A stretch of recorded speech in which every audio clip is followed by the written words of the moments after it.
जी, अब इसमें एडजस्टमेंट्स है वो हम देखते हैं, बाकी तो फॉर्मेट है। एडमिन की इसमें है मेन।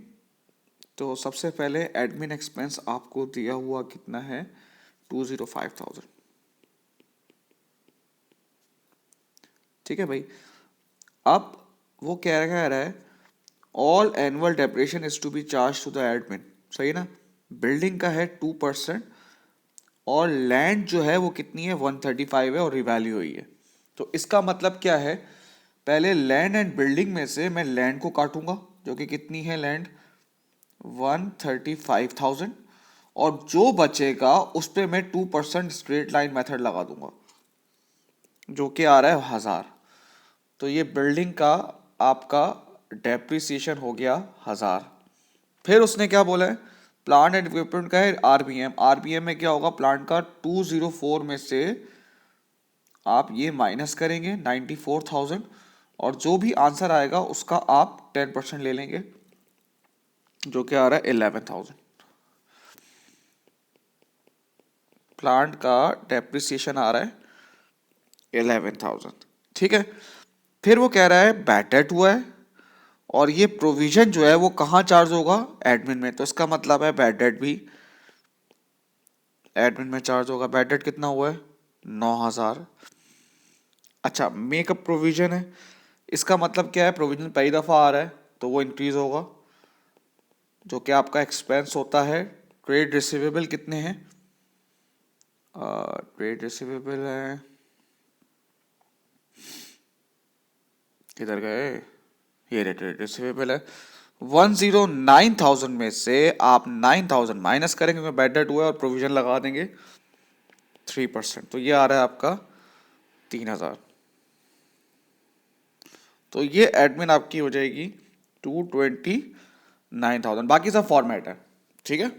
अच्छा, एक चीज और इसमें आप देखिएगा कि डिबेंचर उन्होंने 80,000 लिए हैं। अच्छा, कैश एंड कैश इक्विवेलेंट जो है वो क्रेडिट साइड पर है, इसका मतलब है ओडी है, बैंक ओवरड्राफ्ट है, नेगेटिव बैलेंस है।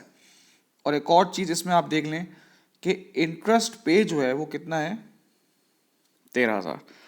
इंटरेस्ट पे कितना है भाई, 13,000। अब जरा एक चीज देखेंगे, उसके बाद हम वर्किंग करेंगे कि debenture interest has been paid to 30 सितंबर 2015। इसका मतलब क्या है, 2015 है। ईयर एंड आपका कब हो रहा है, ईयर एंड पर वाला हमने देखा नहीं है, एक सेकेंड।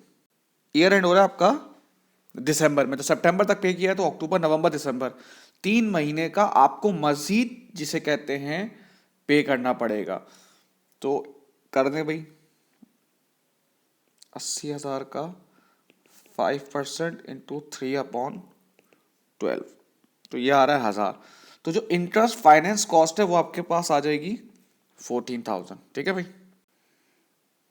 चलें भाई, अब ये share statement of changes in equity, share capital, share premium, revaluation reserve, general reserves और रिटेन अर्निंग। पहले तो हम इसका ओपनिंग बैलेंस डाल देते हैं। शेयर का आ रहा है 140,000, प्रीमियम का कितना आ रहा है भाई 3,000, रिवैल्यूएशन रिजर्व नहीं दिया हुआ, जनरल रिजर्व दिया हुआ है 21,000, और रिटेन अर्निंग आपको दी हुई है 61,000।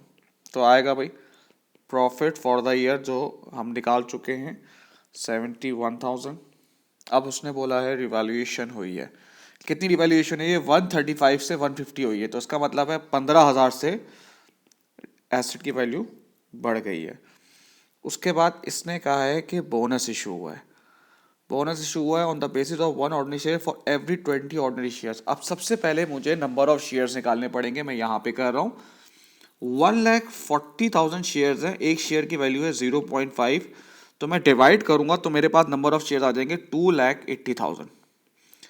तो बोनस इशू कितने हुए, 2,80,000 इंटू कितना हुआ है, फॉर एवरी 20, 1/20, तो कितने नंबर ऑफ शेयर्स आपके आ गए हैं।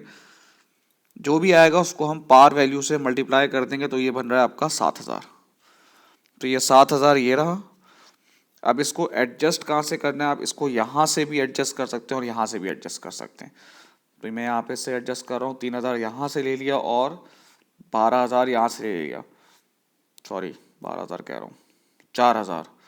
भाई ये यहाँ से भी कर सकते हैं, पहले रिवैल्यूएशन रिजर्व से भी कर सकते हैं, ठीक है, कोई ऐसा मसला नहीं है, बस कैपिटल रिजर्व्स पहले यूज़ होने चाहिए, ठीक है। अच्छा, उसके बाद डिविडेंड पेड, उसने करके बताया हुआ डिविडेंड पेड, ये लिखा हुआ डिविडेंड पेड 10,000, ठीक है। तो ये अब आपका सवाल हो जाएगा। बाकी फॉर्मेट्स हैं वो आपको टॉपिकल सोल्यूशन से ही मिल जाएंगे।